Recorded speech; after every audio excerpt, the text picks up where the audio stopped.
the former American embassy in Tehran. Iranians called it the spy nest, referring to the intelligence activities carried out on its premises. But it was also the target of a US rescue mission in April 1980, Operation Eagle Claw.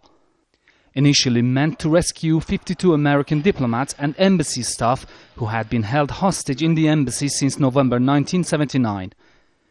90 Delta Force commandos, 8 helicopters and 6 Hercules aircraft took part. The plan made complete sense on paper and during rehearsals, but the operation ended in disaster.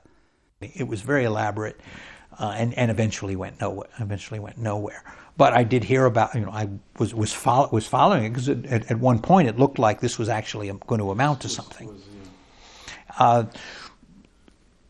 I did learn about the rescue mission in April through a stolen newspaper. So what I could overhear, what they might let drop. The aircraft landed in a deserted airport near the eastern Iranian city of Tabas. A blinding sandstorm then kicked up. One of the helicopters hit a fuel-carrying airplane and exploded. Iran says the operation was designed to solve the hostage crisis and pave the way for a coup against the newly installed government. Instead, it further complicated the crisis. The rescue attempt failed.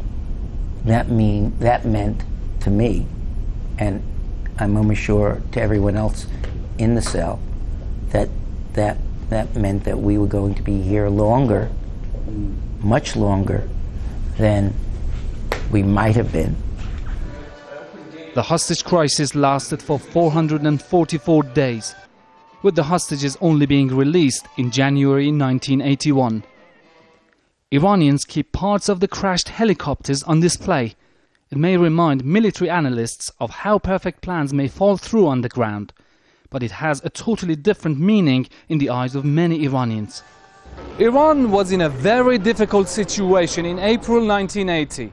A new president had just been elected following resignation of the provisional government after the hostage crisis.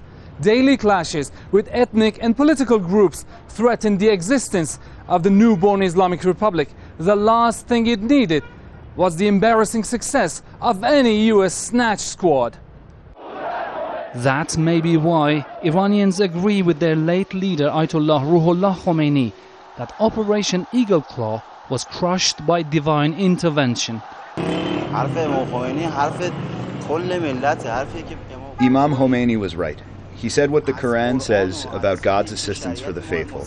We could not defeat Americans with all their weapons. It must have been God who did it. Iranian leaders keep insisting that Iran is God's country and it will be assisted by divine intervention when most in need. And in the face of serious economic and political challenges, some say it's about time for another miracle. Alireza Ronaghi, Al Jazeera, Tehran.